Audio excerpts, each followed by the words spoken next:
Olá, bem-vindo a essa análise bibliométrica apresentada por eu, André Inácio, Camila Gonzaga e Lívia Lopes, uma análise sobre a cadeia de suprimento do cacau, um trabalho proposto pelo professor Marcos Wagner.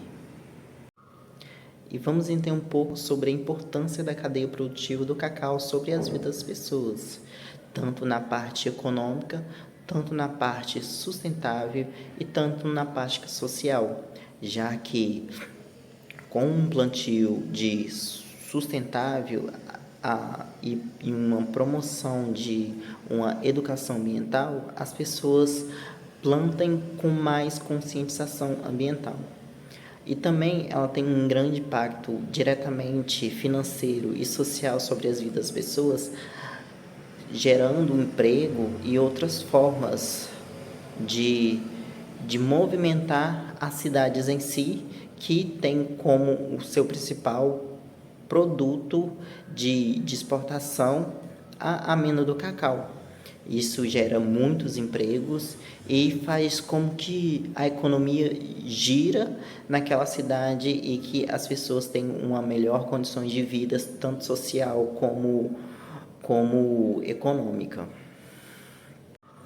E assim como toda cadeia produtiva tem os seus desafios, a cadeia produtiva do cacau, ela também tem os seus desafios. E um dos principais desafios da cadeia produtiva do cacau, que vem enfrentando ultimamente, é as mudanças climáticas, já que para um cultivo excelente do fruto do cacau tem que ser um clima mais ameno, mais fresco, mais úmido e quente para ter uma produção boa. E isso afeta diretamente na produção do cacau. Isso também faz com que venha gerar outros desafios, que é a flutuação dos preços internacionais. Com uma menor queda da produção de cacau, o preço tende a ser elevado. E isso deixa as empresas meio que não querendo comprar essas amêndoas caras, porque assim, vai tornar o preço mais caro com uma falta no mercado. E também um dos desafios é a exploração humana, tanto como a exploração do meio ambiente onde se planta. Com um plantio que não é legal, que não tem um acompanhamento de um agrônomo para instruir como que planta e como que administra alguns produtos no solo, isso faz com que o solo tenha uma degradação que é prejudicial tanto para a saúde humana, tanto para a saúde do solo, que prejudica as plantas e as produções futuras. Olá, eu sou a Camila e continuando com as abordagens retratadas pelo André anteriormente, uma outra problemática, um outro desafio presente na cadeia de suprimento do cacau são as questões na eficiência da logística e na distribuição. E esses papéis eles são muito importantes para a cadeia de suprimento do cacau. Por quê? Porque eles estão relacionados desde o cultivo lá do cacau até a chegada do produto final ao consumidor final, ao cliente, seja em forma de chocolate, seja em forma de cacau, mas ele vai passar por todas essas etapas, vai agregar todas essas etapas, então a gente vê a importância desses dois papéis na cadeia de suprimento e aqui no caso na cadeia de suprimento do cacau. E a gente tem até uma citação aqui que vai confirmar o que a gente está dizendo, que diz o seguinte: segundo Santos de Oliveira, 2021, a eficiência logística reduz custos e melhora a qualidade do produto, aumentando a competitividade no mercado global. Aqui ele está falando da eficiência na logística, mas a gente também pode falar na eficiência na distribuição. Nesses dois casos, a gente vê que tanto a eficiência na logística, tanto na eficiência na distribuição, eles vão interferir na performance, no desempenho daquele mercado em relação aos seus competidores. Então, confirmando essa citação, ela confirma a importância da eficiência nesses dois papéis para a cadeia de suprimentos. Vistas as problemáticas da cadeia de suprimentos do cacau, o objetivo desse trabalho vai ser analisar a cadeia de suprimentos do cacau, focando em compreender os aspectos relacionados à produção, logística, distribuição e a troca de informações. Vale ressaltar que quando a gente está falando da cadeia de suprimentos do cacau, nós não podemos nos limitar só na logística ou só na distribuição ou nos dois. Nós estamos abordando aqui, quando falamos de cadeia de suprimento, a troca de informações. Não estamos deixando de lado esses dois aspectos, mas estamos também agregando a troca de informações desde o cultivo até a chegada do produto final ao consumidor, passando por todas as etapas, passando por todos os processos. A pesquisa visa identificar lacunas na literatura existente e avaliar a contribuição dos estudos selecionados. E a seleção de artigos que a gente utilizou para fazer a revisão bibliográfica, ela se deu sobre o método do Pronosser, que proporciona um acesso organizado e estruturado para ter um portfólio de uma revisão bibliográfica de qualidade. E a gente utilizou as palavras-chave para procurar esses artigos, foram as palavras-chave de cacau, cadeia produtiva do cacau, produção de chocolate e cadeia de suprimento do cacau. A gente utilizou no CAPES e no ENEGEP, como no acesso aberto, atingindo os artigos de 2010 a 2024, as produções nacionais que a gente utilizou para procurar, e uma área que a gente utilizou foi a área da engenharia mesmo, para procurar sobre o gerenciamento da cadeia de suprimento. E nisso, na seleção dos artigos, a gente chegou num total de 58 artigos, sendo 43 do CAPES e 15 do ENEGEP, como mostra esse gráfico que a gente fez. Entendido o Pronosser, a gente vai entender, compreender o passo a passo para chegar no portfólio bibliográfico final. Vale ressaltar e relembrar que, de início, os autores eles pegaram as palavras-chave e colocaram tanto no ENEGEP, tanto no CAPES periódico. E quando eles colocaram essas palavras-chave nesses dois, eles tiveram uma série de artigos. E esses artigos foram colocados em uma planilha no Excel. E aí a gente vai começar essa etapa aqui das filtragens. A primeira foi a exclusão dos duplicados. A exclusão dos duplicados, como que ocorreu? Tinha uma planilha com vários artigos, com 58 artigos. Então, a gente leu ali todos os artigos e estávamos analisando quem estava sendo repetido. Aquele que estivesse sendo repetido, retirou-se um dos e deixou apenas sendo citado apenas uma vez. Depois, passou pelo descarte dos artigos com base nos títulos que não correspondiam com o tema proposto. Ou seja, essa etapa foi subjetiva, em que os autores, eles leram os títulos presentes e aqueles títulos que, para eles, na interpretação deles, não iriam agregar no presente artigo, no presente estudo, foram descartados. E aí sobrou 36 artigos. Depois tivemos o número de citações, autores de destaque na área e as publicações recentes de 2022 a 2024. Como que ocorreu essa etapa? Essa etapa ela está intrinsecamente ligada com a relevância, o impacto dos artigos no meio científico. Esse impacto ele é principalmente percebido pelo número de citações que um artigo ele tem em outros trabalhos, nos diversos outros trabalhos. E a gente analisou naqueles 36 artigos quem tinha impacto, quem tinha relevância científica. Mas também a gente analisou aqueles artigos que tinham sido publicados recentemente, de 2022 a 2024, como que está no slide. Porque talvez ele ainda não tenha tanto impacto porque ele é recente. Então a gente fez essas duas análises também. E por último, nós fizemos a leitura dos resumos. E a leitura dos resumos foi um pente fino, literalmente, porque a gente agora está lendo o resumo dos 8 artigos que sobrou da etapa anterior para realmente entender aqueles que iriam agregar para o portfólio final bibliográfico, né? Aqueles que iriam agregar para o nosso estudo, então, que seria a cadeia de suprimentos do cacau. Então, no final, sobrou apenas dois artigos, 2 pesquisas que realmente trazem, agregam valor, né, para o presente artigo. Então, aqui nesse slide, nós temos o que a gente estava comentando no slide anterior, só que de forma quantitativa, que é um gráfico das filtragens. Nessa cor azul escura, nós temos o resultado bruto, que foi de 58 artigos. Depois, na cor laranja, filtragem por títulos e tivemos 36 artigos. Nessa cor verde, mais recentes, mais citados e autores de destaque, tivemos 8 artigos. E aí, a cada vez que passa por um filtro, diminui a quantidade de artigos. É isso que a gente está percebendo. E, por último, o resumo. Nessa cor azul claro, tivemos 2 artigos.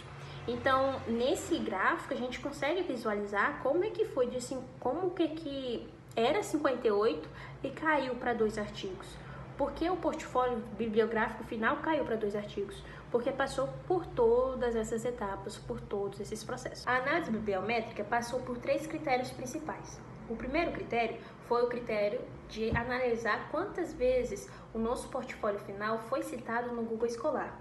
O segundo critério foi o critério do volume de publicações nos periódicos. E o terceiro, o ano de publicação. O primeiro critério que a gente tinha dito anteriormente, que é quantas vezes eles foram citados no Google Escolar, observou-se que apenas um artigo foi citado 8 vezes e o outro artigo foi citado nenhuma vez. Isso talvez, possivelmente, devido ao seu ano de publicação ser recente, porque ele é de 2023. E por ser de 2023 é uma data recente. E o outro é de 2020. Aquele que teve 8 citações foi de 2020. Esse de 8 citações é o mercado de chocolate no sul da Bahia, estrutura, produção e comercialização. Ele foi citado 8 vezes.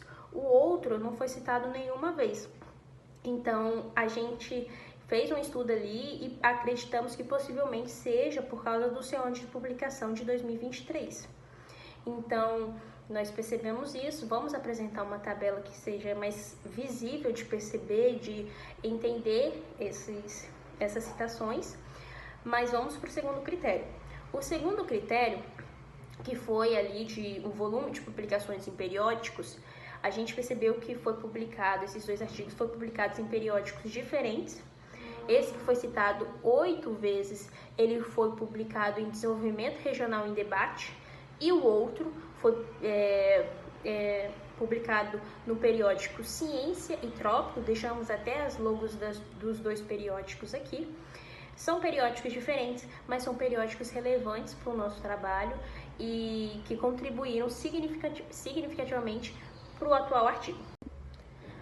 Como dito anteriormente, a gente tem aqui uma tabela em que a gente tem os artigos, os seus respectivos autores e as citações. Esse primeiro é de 2020 e esse segundo de 2023. Então, a gente vê que tivemos um total de 8 citações para o mercado de chocolate no sul da Bahia e um total de 0 citações para o cacau ao chocolate fino de origem. Então, pelos dados abordados anteriormente, os dados quantitativos, a gente percebe que tem uma carência muito grande de estudos nessa área, porque a gente tem dois artigos relevantes para a cadeia de suprimentos do cacau, que é o tema do nosso artigo, um de 2020 e outro de 2023. Por mais que tenha esses 2, ainda assim é pouco pela quantidade e pela importância, na verdade, que a cadeia de suprimentos do cacau tem para a economia global, para a importância que a cadeia de suprimentos do cacau tem para o Brasil. E há uma quantidade muito limitada de estudos relevantes, né? Então, a gente até coloca que é uma lacuna muito grande de pesquisa e que ela carece de maior atenção acadêmica. Porque esses estudos, como a gente viu anteriormente, eles trazem um diferencial para o mercado, competitivo. Porque quem está nessa cadeia e entende melhor a cadeia de suprimentos, consegue, por meio de pesquisas, por meio de estudos, compreender melhor a cadeia em que ele mesmo está inserido, é uma forma de obter um melhor desempenho, uma melhor performance. E a gente apresenta que precisa de uma maior atenção acadêmica, que precisa de mais estudos, que precisa de mais pesquisas nessas áreas, devido à importância que ela tem para a economia nacional. Mas a gente também viu que não só uma importância econômica, mas também social, ambiental também. E a gente colocou aqui no último tópico essas etapas de análise que permitiram identificar a limitação do portfólio disponível, evidenciando a importância de ampliar a investigação acadêmica nessa área para contribuir com o avanço do conhecimento sobre a cadeia de suprimentos do cacau. Bom, agora falando da análise sistêmica, essa é a fase que vai ter como objetivo verificar a importância das pesquisas no contexto do tema abordado. Ela vai analisar os métodos empregados, a sua aplicação prática e os resultados que foram obtidos. Isso considerando qual foi o objetivo definido para essa etapa. Agora vamos trazer análises sistêmicas para os 2 artigos que foram selecionados. O primeiro estudo, que foi feito por Dantas e alguns outros autores em 2020, ele vai abordar que o mercado de chocolate na região sul-baiana ela está intimamente ligada com a cadeia produtiva do cacau, sendo esta região que ela é historicamente muito importante para a cultura cacaueira no Brasil. Esse artigo, ele também vai falar que a produção de chocolate, ela evoluiu muito. Isso por quê? Porque na época, muitos solos foram devastados em relação à vassoura de bruxa, que foi uma doença que assolou essa região e influenciaram fortemente na produção e na qualidade do cacau, da amêndoa do cacau.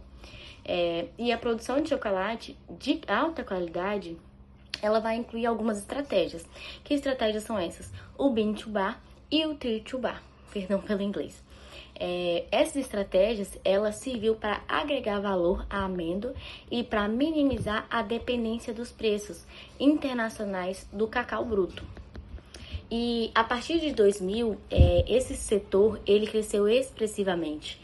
Na época, ele tinha, até um certo momento, ele tinha apenas uma única marca. E com esse crescimento, foram passando para 74 marcas em 2019. E isso foi visto através da produção de chocolate, que na região sul-baiana, ela é caracterizada por um alto teor de cacau e vai explorar vários nichos, como o nicho orgânico, o vegano e o biodinâmico. A estrutura produtiva desse produto, ela vai envolver desde a origem da amêndoa, as certificações e também a estratégia de comercialização, que embora tenham muitos desafios também na sua distribuição, e muitos produtores, eles acabam sendo dependentes de intermediários para levar seus produtos ao mercado. Então, eles precisam de terceiros para que possam fazer a comercialização e a distribuição dos seus produtos. Em relação ao estudo, os seus resultados foram que a valorização do cacau, através da produção de chocolate, ela trouxe uma maior rentabilidade para os produtores. E ele poderam até multiplicar esse faturamento em 12 vezes. Ou seja, em 12 vezes em relação à venda da amêndoa in natura. Ou seja, quando vendia apenas a amêndoa in natura, essa rentabilidade que eles recebiam é bem menor em relação à questão da rentabilidade que trouxe a produção de chocolate. E isso fez com que também fortalecesse a sua sustentabilidade, a produção de chocolate, e impulsionando também a economia do local. Isso fez com que gerasse muitos empregos e postos de trabalho para a produção local. É também importante ver que esse mercado ele se tornou uma concorrência monopolista, porque como um rápido crescimento de números de marcas, como eu disse antigamente, um pouquinho atrás. Em 2000, antes dos anos 2000, eles tinham apenas uma marca. E com o passar dos anos, com o seu crescimento, foram vendo que muitas marcas foram aparecendo no mercado. E essas marcas, elas trouxeram uma ampliação em relação às certificações de qualidade. Só que é importante salientar também que ocorreram muitos desafios relacionados tanto à comercialização como à certificação e também à ampliação da demanda que eles precisavam suprir, porque é um produto muito comercializado, então tinha um produto em relação à ampliação da demanda, e aí eles precisaram superar para garantir a continuidade e garantir o crescimento desse setor. Agora, trazendo análise sistêmica para o segundo artigo que foi selecionado, que foi feito por Telles e alguns outros atores em 2023, ele vai trazer que o desenvolvimento da cadeia produtiva do cacau e também do chocolate fino na região sul-baiana, ela vem se consolidando por meio de um sistema local, tanto de inovação como de transferência tecnológica. Nesse artigo, eles vão falar que, historicamente, a região foi marcada por uma comercialização, uma exportação de um cacau bruto. Mas, como também aconteceu no outro artigo, que eles também expressaram esse problema, a região foi assolada com a vassoura de bruxa, pela doença que afetou os solos da região e afetou a qualidade das amêndoas de cacau. E assim, com esses problemas e com essas crises, houve a necessidade de agregar mais valor ao produto. E é assim que o modelo da produção de chocolate, com estratégias tanto de Bean to Bar e tanto de Tree to Bar, ela vem ganhando espaço nesse mercado e ela está sendo motivada tanto por investimentos públicos quanto por investimentos privados. A estrutura produtiva desse setor, ela vem se transformando em uma inclusão tanto de novas práticas de inovação como em uma difusão tecnológica. E o estudo de Telles, ele está identificando e ele identifica que as instituições como o CEPLAC, como universidades e como corporativas, elas têm sido muito importantes, como elas têm sido cruciais na disseminação de boas práticas de cultivo, também sendo cruciais na fermentação e na produção de chocolate. É também notável que as parcerias tanto com o setor privado e os pequenos produtores, a parceria feita entre eles, ela vem sendo um resultado em produtos, vem resultando em produtos com maior reconhecimento, tanto no mercado nacional quanto no mercado internacional. E isso vem sendo uma parceria muito boa e muito vantajosa, tanto para os dois lados. Em relação ao estudo, os resultados que eles apontaram é que houve um crescimento, vai haver também um crescimento da produção de chocolate de origem e a diversificação da economia local. E isso vai fazer com que o setor ele se torne mais resistente e menos dependente da exportação, apenas da exportação de amêndoas. Só que é importante salientar que vão ter desafios, existem desafios. E quais são esses desafios, Lívia? Bom, esses desafios vai ser a certificação de qualidade, vai ser também a ampliação da demanda que vai acontecer, e também vai ter a questão da consolidação da cadeia produtiva, que ainda precisa ser superada. Esses desafios ainda precisam ser superados. São desafios pertinentes que estão assolando esse mercado. E assim, finalizando, é importante, ter uma implementação de novas tecnologias e também implementação de qualificação da mão de obra, que isso vai fazer com que tragam uma estrutura produtiva mais firme, vai fazer com que as amêndoas sejam coletadas da melhor forma possível, agregando maior valor ao produto final. E tanto a implementação das novas tecnologias quanto a qualificação da mão de obra, elas vão ser fatores essenciais para garantir a sustentabilidade e também a competitividade desse setor, do setor da produção do cacau, do setor da produção do chocolate, em um setor que vai ser pertinente, que vai ter grande força no futuro. Chegando na etapa final dessa apresentação, nós temos as considerações finais, onde traz que o estudo ele analisou a cadeia produtiva do cacau, destacando a importância econômica, a importância social e também ambiental desse setor, além de identificar os desafios e as oportunidades que esse setor tem, os desafios que esse setor sofre. Bom, na análise biométrica que foi feita no decorrer desse artigo, revelou que há uma lacuna significativa, uma grande lacuna na pesquisa acadêmica sobre a cadeia de suprimentos do cacau, especialmente em áreas como logística, como distribuição e também como em troca de informações. O que significa isso? É que há poucos artigos que falem sobre a cadeia de suprimentos também. E concluiu também que a cadeia produtiva desse produto do cacau, no caso, ela possui um grande potencial para um crescimento sustentável. É notável isso no decorrer do artigo. Porém, é notável também que esse setor, esse mercado, ele precisa investir em inovação e também na qualificação da mão de obra, em melhorias logísticas e de tecnologias. E é aqui que a gente encerra a nossa apresentação. Muito obrigada pela atenção de vocês